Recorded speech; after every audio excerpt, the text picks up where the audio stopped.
Sebetulnya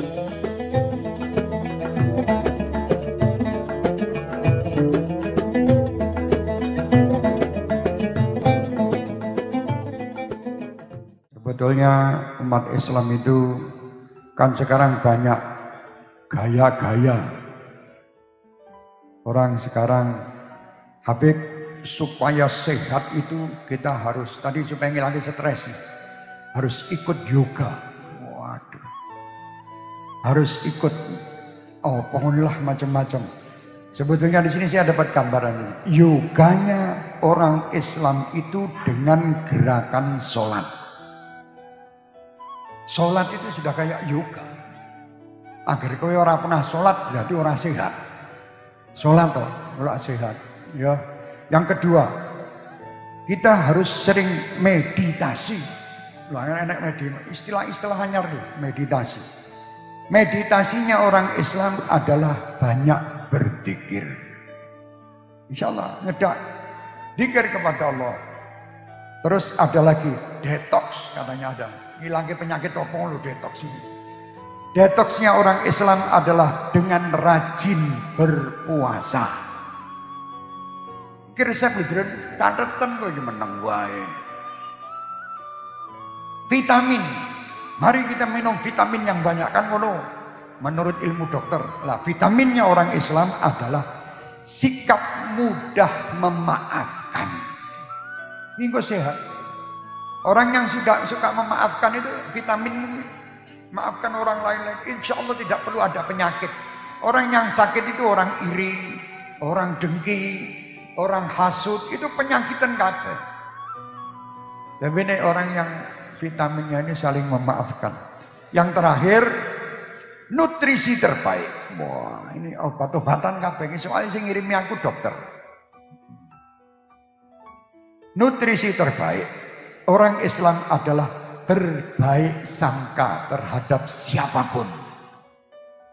Ini sekarang ini HP isinya sangka buruk aja kepada siapapun.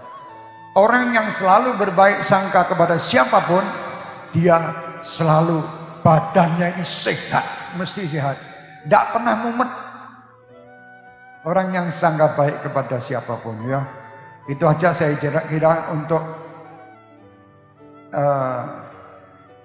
nutrisi dan tadi itu apa namanya yoga ini sholat, meditasi, dzikir, nutrisi sangka baik terhadap siapapun. Ini kunci kesuksesan. Suksesnya manusia itu bukan karena kepandaiannya, bukan.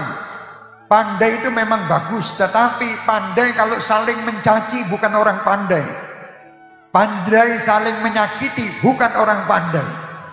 Orang yang cerdas adalah orang yang selalu menghormati orang lain.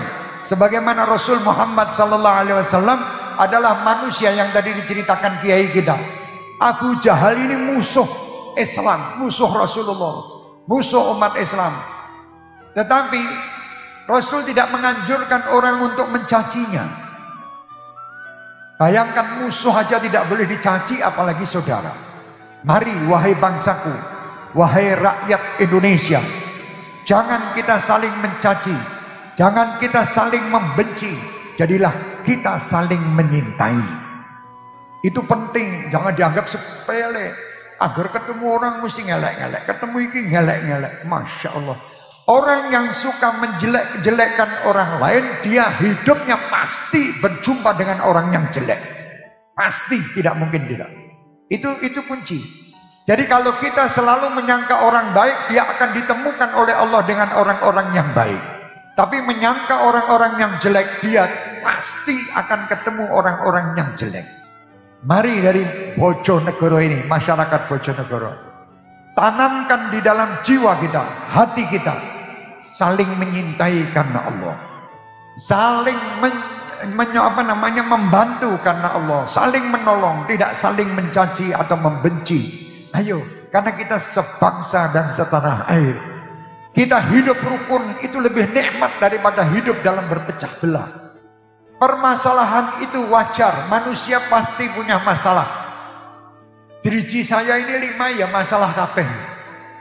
Yang satu model gini, yang satu model gini, yang satu model gini, yang satu begini, yang satu begini, beda.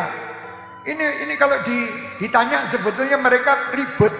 Tapi karena mereka tahu manfaatnya masing-masing, jadi tidak pernah ribut.